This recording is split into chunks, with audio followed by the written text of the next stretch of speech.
a multi-dimensional anti-poverty programme that has the explicit support of the Prime Minister himself. He himself says, and you'll see it on the front page of the report, that the ESAS programme is a top priority for me personally and for the whole government. So that's what the Prime Minister thinks about this programme. It's a top priority for him and his government, and he's his special assistant, Dr. Sania Nishtar, to oversee that programme. The programme has, I won't go into a lot of detail, but just to give you an idea, it has 4 pillars. One dealing with elite capture and governance. A second one providing a safety net for everybody in Pakistan, regardless of their background. The third one is about human capital development, health and education. And the fourth one is about jobs and livelihoods. And the idea of the programme is that if you do all those 4 things, you don't just address the symptoms of poverty, you address the causes of poverty. And the programme is in that sense comprehensive and ambitious.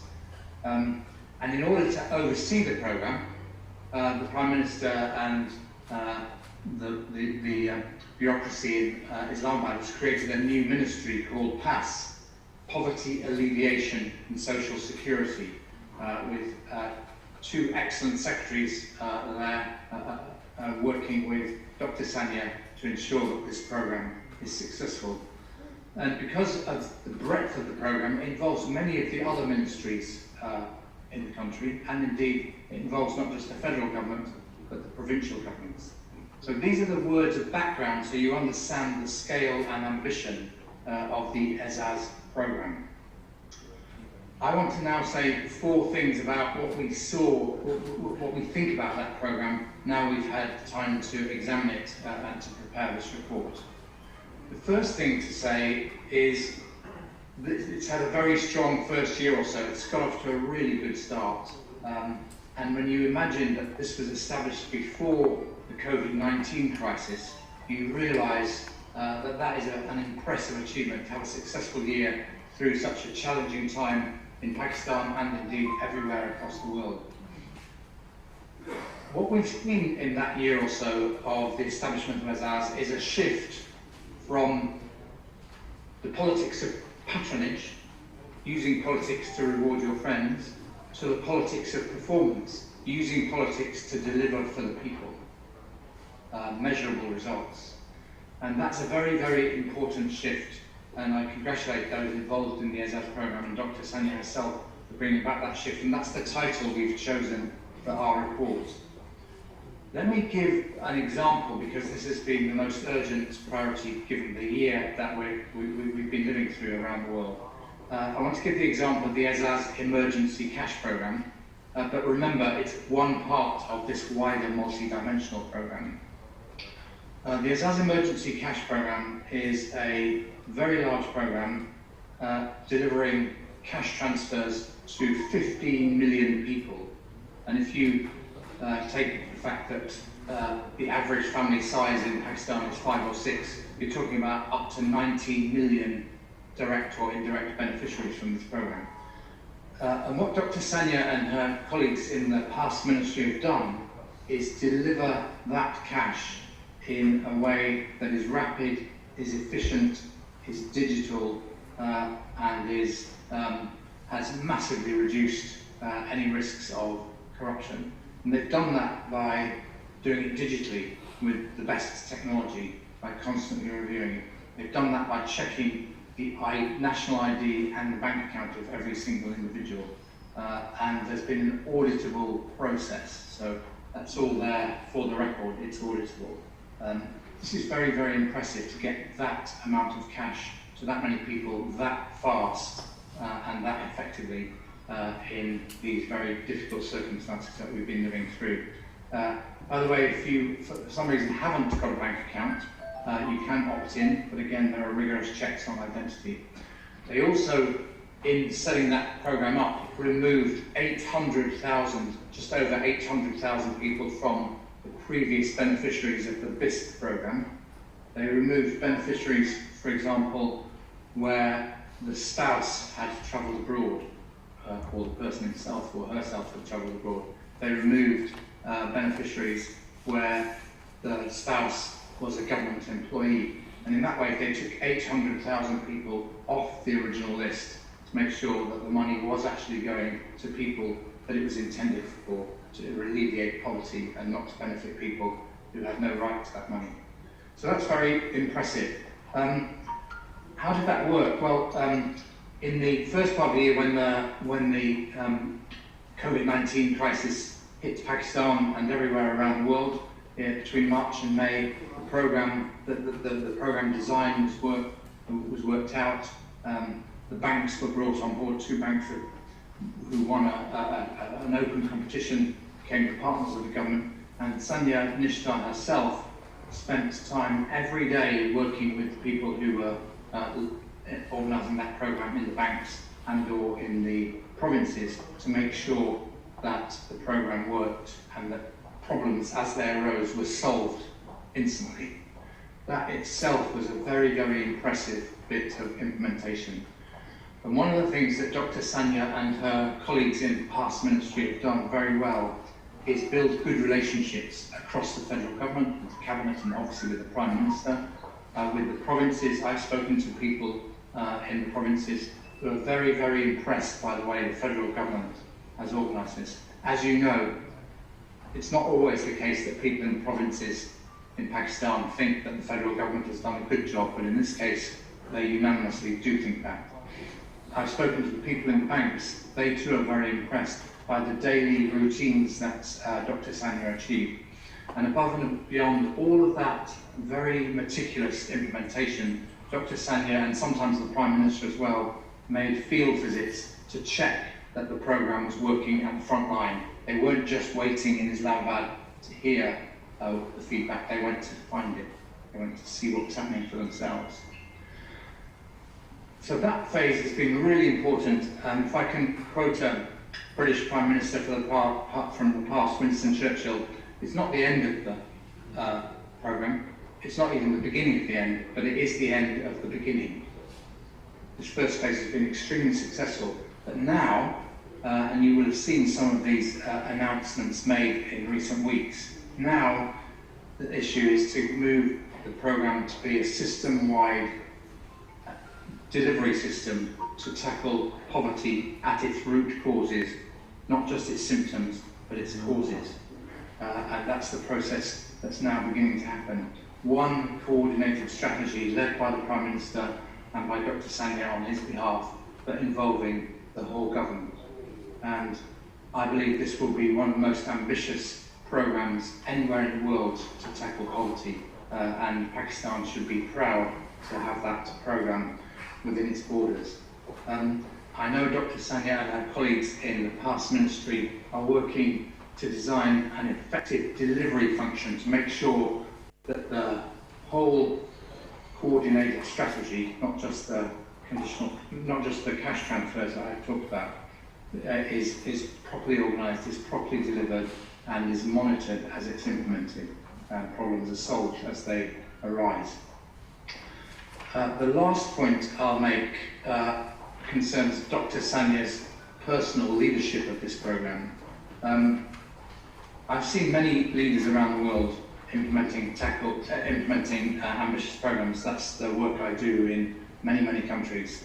But very few of them have all the qualities that Dr. Sania represents. Her dedication to the people of Pakistan, complete commitment to addressing poverty across the country, commitment to this programme, and loyalty to the government, ambition, a belief that even in very, very difficult times, this is a job that can be done and will be done and will make a big difference to the whole country. Clarity, so she doesn't hide problems. When she sees them, she looks them in the face and she tackles them. She works with her colleagues to solve those problems.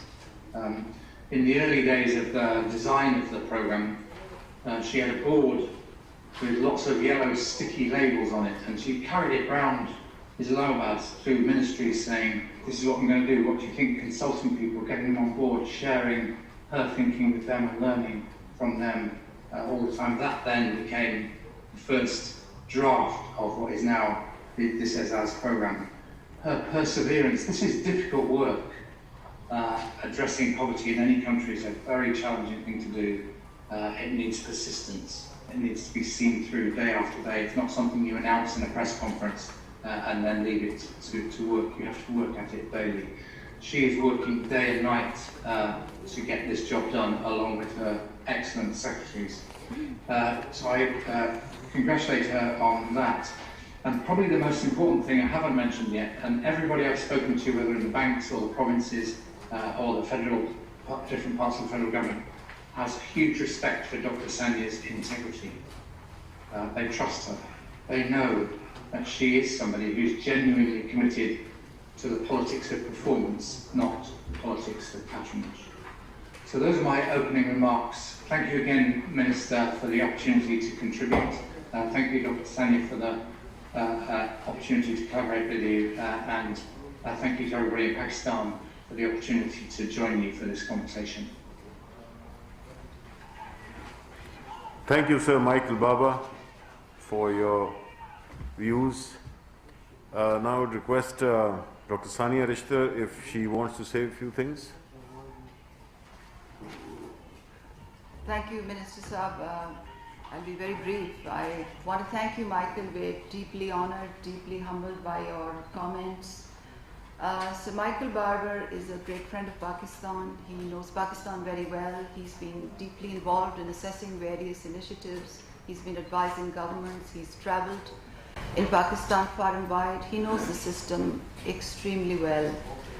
And I want to thank him for the time and attention he's given to Ehsaas. I want to thank him for making Ehsaas a part of his research.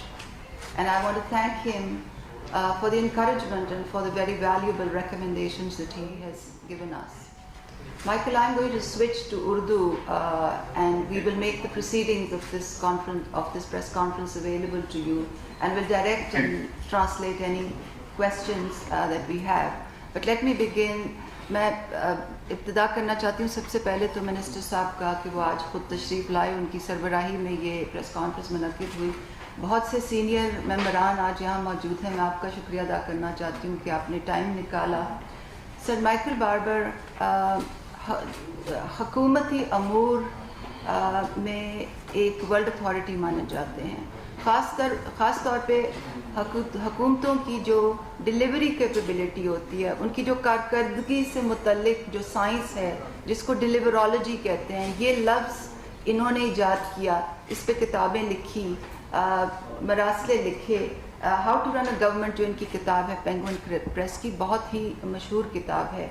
ये बरतानिया में 5 साल तक UK हुकूमत की delivery unit के सरबराह रहे. बहुत से मुल्कों की सरबराहान को की ये रहनुमाई करते हैं और बहुत सी इनकी पब्लिकेशंस हैं. तो इनकी हौसला अफजाई हमारे लिए बहुत अहम है. इनके मशवरे भी हमारे लिए बहुत अहम हैं, क्योंकि इन्होंने जो रिपोर्ट हमारे साथ शेयर की है उसमें एहसास प्रोग्राम को बेहतर करने के लिए भी बहुत से मशवरे शामिल हैं. जैसे कि आप सब जानते हैं, एहसास प्रोग्राम एक अम्ब्रेला प्रोग्राम है और उसके दायरा कार में जो भी प्रोग्राम चलते हैं, एहसास किफ़ालत है, एहसास नशोनुमा है, तालीमी वज़ाइफ से मुतल्लिक प्रोग्राम हैं, एहसास अंडर ग्रेजुएट स्कॉलरशिप है, एहसास किफ़ालत, एहसास तहफ़्फ़ुज़ है, एहसास आमदन का प्रोग्राम है, एहसास वन विंडो है, एहसास लंगर का प्रोग्राम है. ये तमाम, और एहसास इमरजेंसी कैश जिसका आपने भी जिक्र भी सुना, ये तमाम प्रोग्राम्स जो हैं, इनका मकसद सिर्फ एक ही है कि हकदारों के हाथ में उनका हक पहुँचे. ये हुकूमत पाकिस्तान के कंधों पे एक बहुत ही अहम ज़िम्मेवारी है, और इस ज़िम्मेवारी को निभाने के लिए हमने एक निज़ाम बनाने की कोशिश पिछले 1.5 साल से जारी है. मकसद ये है कि ये निज़ाम करप्शन से पाक हो, ये निज़ाम गैर सियासी बुनियादों पर चले, एक मुनज़्ज़म अंदाज से चले और एक शफाफियत को सामने मलहूज़ रखते हुए ये निज़ाम चले. हम पिछले 1.5 साल से दिन रात इस निज़ाम की तश्कील के लिए मेहनत कर रहे हैं और साथ साथ प्रोग्रामों को भी रोल आउट कर रहे हैं, उनको पाए तकमील तक भी पहुंचा रहे हैं, स्केल अप भी कर रहे हैं. ये बहुत मुश्किल और कठिन काम है और अभी बहुत लंबा रास्ता बाकी है, ये सफ़र हमारा जारी रहेगा। जो भी इब्तदाई कामयाबियाँ अल्लाह की मेहरबानी से हमारी हुकूमत को नसीब हुई हैं, मैं उसमें ये कहना चाहती हूँ कि उसमें वज़ीर आज़म की डायरेक्ट सरबराही का बहुत बड़ा हिस्सा है, क्योंकि जो भी मुश्किल फ़ैसले हम करते हैं, जो भी डिसिप्लिनरी एक्शंस हम करते हैं, जो भी गैर सियासी बुनियादों पे प्रोग्राम को चलाने के लिए जो भी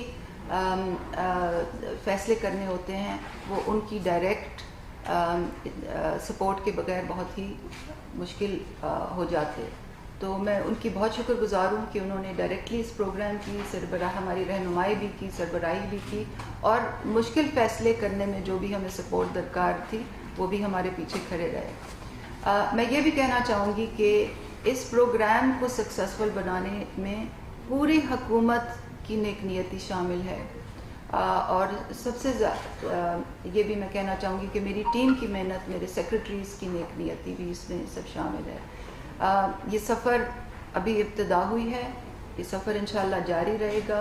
अभी हमने आगे बहुत सा काम करना है, निज़ाम को ठीक करने के हवाले से भी, और नए प्रोग्रामों की तश्कील, और जो अभी प्रोग्राम्स हैं उनकी स्केल अप और उनकी क्वालिटी बेहतर करने से भी मुतालिक अभी बहुत काम बाकी है। तो आप सबका साथ हमारे लिए बहुत इम्पॉर्टेंट है, क्योंकि लोगों तक हमारा मैसेज पहुंचाना, लोगों को इस प्रोग्राम से इस्तिफ़ादा करने की तरीक़ेकार से आगाही करने में आप लोगों का बहुत ही अहम किरदार है। और जब भी मैं यहाँ आती हूँ, मैं आपसे यही अपील करती हूँ कि आप हमारा उसमें साथ दें। जी बहुत शुक्रिया। बहुत शुक्रिया आप लोगों ने मदद किया। Sir many thanks, Sir Michael. This is me, Sayyid Marul Hassan from State Broadcaster Pakistan Television News. Sir, as you have mentioned in your opening remarks that you have penned down this report, and you have mentioned that the Asas represents shift from politics of patronage to politics of performance, and you have worked with successive governments in Pakistan. I would like to ask you, tell us that how do you differentiate it from the past governments' social welfare programs, because they have also initiated few programs in their tenures as well. How Asas program is more significant, effective in tackling and confronting poverty in Pakistan. The second part of my question is, what is the way forward would you suggest as we are confronting the second wave of coronavirus in Pakistan, so as the world? But by the way, in a lighter vein, you guys are lucky as UP has started vaccination for COVID-19. We are still in the process of procuring it. How we can effectively curb our poverty, because in your report you have mentioned that almost a quarter of Pakistan population continues to live below the national poverty line. What is the way forward, sir? Thank you. Minister, would you like me to answer now? Yeah, sure. Please go ahead. Well, first of all, thank you very much for your questions. On the first question, I work with governments all over the world, from different party backgrounds. I look for people and politicians and programs that are designed to benefit people practically in their lives. Maybe it's a health program, an education program, an anti-poverty program, a jobs development program, those kinds of things. I'm not party political. In Britain, I've done work for the British government under 6 different prime ministers, right back to John Major. So that's what motivates me. I want to see governments doing effective work that benefits ordinary citizens and enhances their lives and gives them fulfillment and the opportunity to grow with their family, with their community, and contribute economically as well as socially to wherever they live. That's what I do. And in my many visits to Pakistan, I spent much time in Punjab working on health and education programs. I admire the work that was done in Punjab on those health and education programs. A lot of benefits were brought to those programs, and I salute the people who worked on them across the province. And now the same about this program. What I don't like anywhere in the world is where political progress is simply about winning power and providing jobs or opportunities or even corruption for one's friends. So the programs I like are the ones that deliver for citizens. That's why, as Dr. Sania said in her opening remarks, I'm focused on delivery, or I call it deliverology. That's what I do. So I've loved my visits to Pakistan. I've seen good and bad and indifferent, but I've seen beneficial and good things over many of those visits. And I salute all the people in Pakistan, regardless of the party they're in, that are working for the benefit of the ordinary people of Pakistan.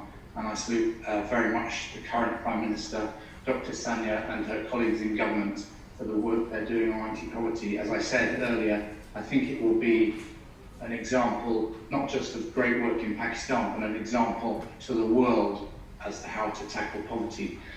On the second question, I don't know, Britain doesn't feel all that lucky, although we have started a vaccination programme. I agree, it's great to be on that case, but we've had a very tough year, as has Pakistan, as have many countries.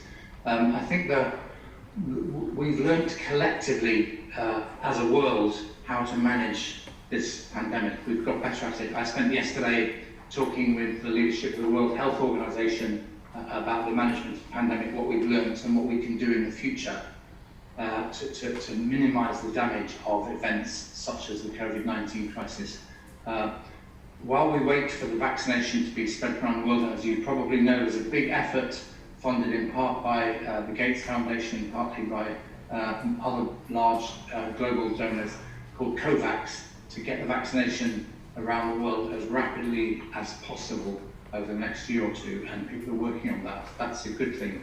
But in the meantime, all the things we know about social distancing, about people wearing masks, as we see the Minister and Dr. Sania doing now, all of those things, the basic habits that we've seen are necessary, need to be seen through in Pakistan. And although the first vaccination has happened in Britain, it will take many months before that is spread around the country, and we have to be careful for a bit longer. And the challenge for every government is to balance managing the health crisis while keeping the economy at least ticking over and hopefully growing. And coming to the final part of your question about tackling poverty, one of the things I like about ESAS is the 4 strands. It's not just cash transfers, which are important, but they don't solve the problem for the long run. It's not just about dealing with elite capture and changing the governance of programs, although that is also important. It's also about human capital development. You've heard recently the Wasila program announced by the Prime Minister and Dr. Sania, directly addressing education. There's scholarships for both young women and young men to go on into higher education. Again, absolutely fundamental to tackling poverty in the long run. And then there's a program still coming through on jobs and livelihoods. In the end, tackling poverty is about giving people opportunity and enabling them to seize those opportunities so they don't depend on government cash, they can make their own way in life. And I love the fact that the ESAS program is such a comprehensive, multi-dimensional program. Thank you. अजीम सलीजी, शिबली फराज साहब, आपके तवस्सुत से मुहतरमा सानिया निश्तर साहब से ये सवाल है कि क्या ऐसा मुमकिन नहीं है कि मुस्तकिल बुनियादों पे गुर्बत मिटाओ प्रोग्राम के तहत जो 6 इंडस्ट्रीज है, खुसूसी तौर पे सूबा खैबर पख्तूनख्वा और दीगर जगहों पे, अगर ये रकम जो एडहाक बुनियादों पे आप दे रही हैं, माहाना बुनियादों पे या 3 महीने बाद, अगर इसका कुछ जैसा मख्तस कर दिया जाए तो लोगों को मुस्तकिल बुनियादों पर रोजगार फराहम हो सकता है और हुकूमत का बहुत बड़ा सदका जारी होगा। थैंक्स। जी, हुकूमती निज़ाम में जो सबसे पहले तो आप बिल्कुल सही फरमा रहे हैं कि गुर्बत का जो मुसल्लमा ख़ात्मा होता है वो तभी होता है कि जब रोज़गार पैदा हो, जब मईशत का पहिया चले, जब इंडस्ट्री चले, जब रोज़गार पैदा हो, लोगों को रोज़गार मिले और वो अपने और अपने बच्चों का पेट पाल सकें। तो वो तो आप बिल्कुल सही फरमा रहे हैं। हुकूमती निज़ाम में जो डिफरेंट मिनिस्ट्रियाँ होती हैं वो उनके अपने अपने काम होते हैं और हमारी जो मिनिस्ट्री ऑफ इंडस्ट्रीज़ है वो इस सिलसिले में मरबूत पॉलिसीज़ बना भी रही है और उसके समरात आपके सामने भी आ रहे हैं। अभी हाल ही में वज़ीर आज़म साहब फैसलाबाद में थे और आपने देखे कि वहाँ पे जो इम्पैक्ट आया वो भी आपने फ़र्स्ट हैंड देखा। कैश ट्रांसफ़र्स का, समाजी तहफ़्फ़ुज़ का, सोशल प्रोटेक्शन का, गुर्बत के ख़ात्मे में एक ख़ास किरदार होता है उन लोगों के लिए जो अपने पैरों पे खड़े नहीं हो सकते, जिनको हुकूमत की मुआवनत चाहिए होती है, जो इंतहाई गरीब होते हैं, इंतहाई मुस्तहिक होते हैं, उनमें बहुत ख़ुसूसी अफराद होते हैं। और हमारी हुकूमत की ज़्यादा से ज़्यादा यही कोशिश है कि जो समरात हैं समाजी तहफ़्फ़ुज़ के, वो उन लोगों को मिलें जो सबसे नीचे हैं और जो सबसे इसके से हकदार हैं। इसके साथ साथ भी मैं ये भी कहना चाहूँगी, जैसे कि सर माइकल बार्बर ने भी फरमाया कि एहसास के दायरा कार में भी जो हमारे बिलासूद कर्ज़े का प्रोग्राम है, उसके तहत 80,000 कर्ज़ा जो मिलता है हर महीने, जो आमदन का प्रोग्राम है, वो भी रोज़गार के मौक़े फ़राहम करने के लिए है। तो ऐसा नहीं है कि एहसास सिर्फ कैश ही देता है, मगर उसमें भी रोज़गार के काफ़ी मौक़े हैं। मगर जैसे कि मैंने पहले अर्ज़ की, हुकूमती निज़ाम में और जो मिनिस्ट्रियाँ हैं उनका मुसल्लमा काम ये है कि ये वसिक इंडस्ट्रीज़ की बहाली के लिए काम करें, जो एक बहुत ही अहम ऑब्जेक्टिव है और जिसकी तरफ आपने बिल्कुल ठीक निशानदेही की है। Sir Michael, I am Shravla from Dawn Television. Sir, your report is in my hand, but I have not read this. But I have some question about this report and your analysis. Have you visited ground realities after coronavirus about this report, or you have used the official data of the government of Pakistan to analyze or to write this report? And second question is after Baat, Pakistani government announced 1.2 trillion program for the COVID-19, and they have distributed 12,000, almost 70 or $71 per family for 3 months. And this is equal to our, if you distribute in monthly, is $21 or $23 almost. In a country where the inflation, particularly the food inflation, is highest in the region, it is 15 to 16%. Are these amount is enough, $23 per month for a family, which is living the level of the poverty level? Your comments, please. Dr. Sania, I wonder if you could, I found that hard to hear some of that. I wonder if you could just summarise the question for me. I'm sorry, thank you to the journalist for the question, but it was hard to follow. So our colleague from Dawn Television basically asked two things. He said that what was your methodology? Were you on ground when you were collecting data, or did you rely on secondary data, secondary information? Did you do any primary data collection? That was the first part of his question. And secondly, he said that the government had a certain package in the COVID context, and under the SARS Emergency Cash Program, each eligible family got an equivalent of $21 to $22 per month for 3 months. So he's asking whether you think that was adequate given the current inflation trends. Thank you for the question. Thank you, Dr. Sania, for summarising it clearly. Apologise to the journalists for not hearing it the first time. On the methodology, my team, I had a team working with me on this report, and 2 of them were in Pakistan, one in Islamabad, one in Lahore. I personally have done all my interviews remotely using this technology. During the pandemic year, travelling has not been possible, as you know, but we have had members of the team in Pakistan on the ground, and they have done interviews in Islamabad and indeed in Lahore. But again, everybody's travel is restricted, even within Pakistan. So we've done our best on that. We've read a lot of the reports that have been produced on this and summarised them, learned the lessons from them. We've interviewed key people, as I mentioned, in the banks involved, in the provinces involved, across the federal government.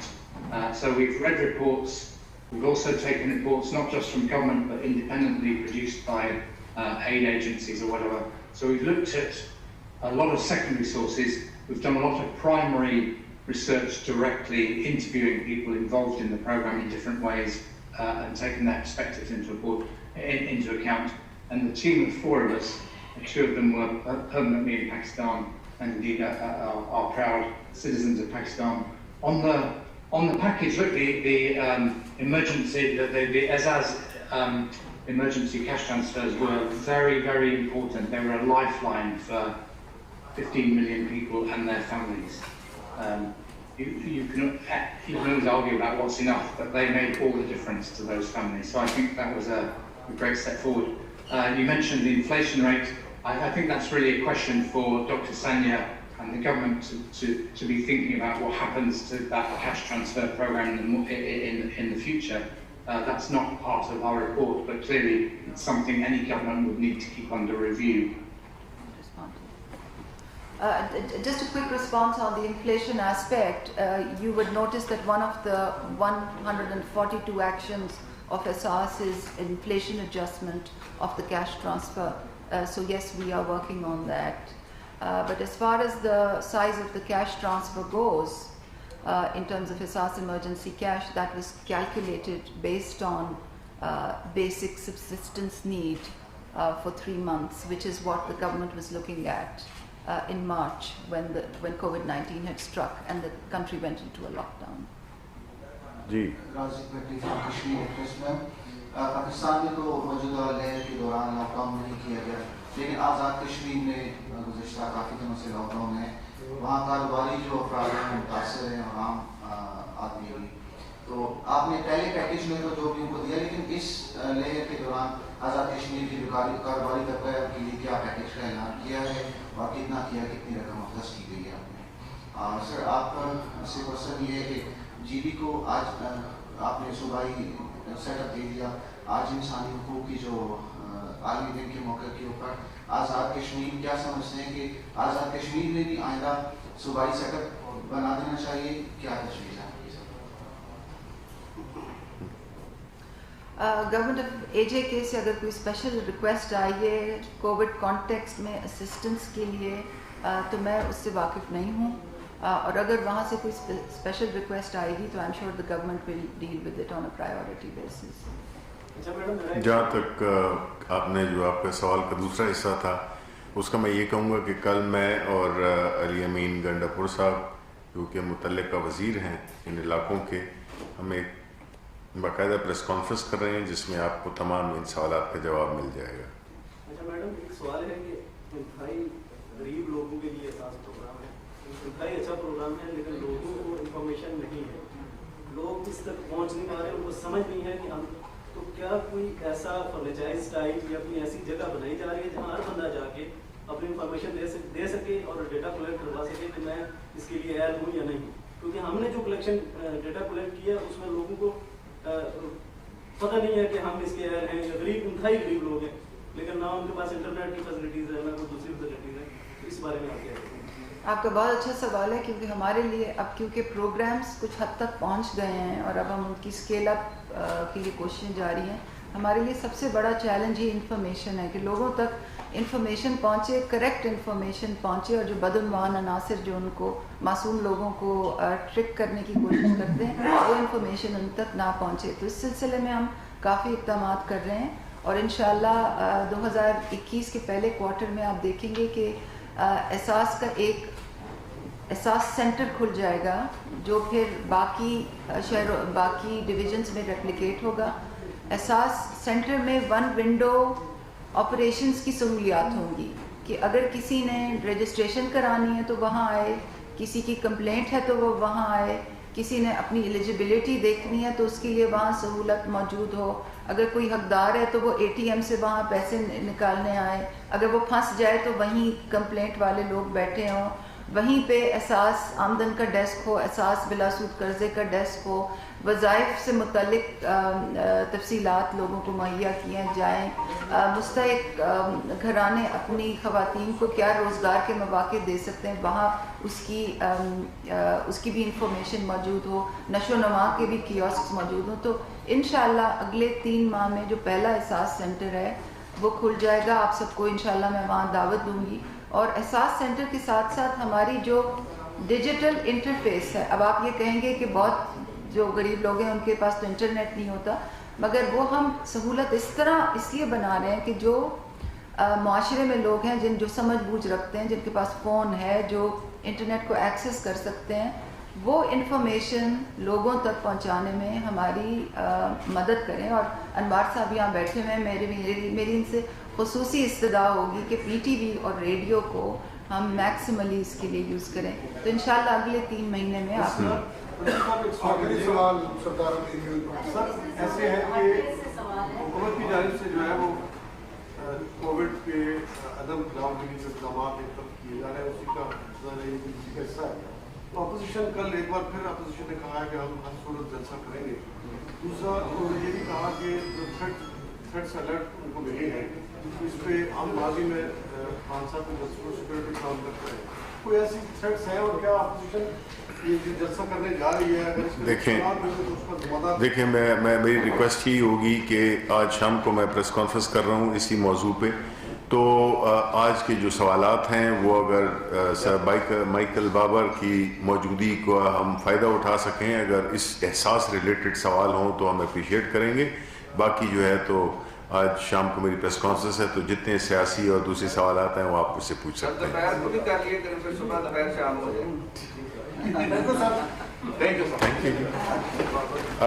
ایک second ذرا ہم شکریہ تو ادا کر رہے ہیں اپنے جو thank you very much Sir Michael Baba, you have been extremely kind and you gave us your very precious time to share with us your findings and also guiding us. We really appreciate your contribution to the people of Pakistan and elsewhere in the world, and we will continue to look forward to your comments, your suggestions, your appraisals, and seek your guidance in that regard, because deliverology, that the term that you have coined, is obviously a very, very interesting one and is very pertinent and is very relevant anywhere else, but more so also in Pakistan. So thank you very much, Sir Michael Baba, for your kindness. Thank you, Minister. Thank you, Minister. And I will always be a friend of Pakistan. And yeah, shukriya, Minister Saab. Thank you, sir.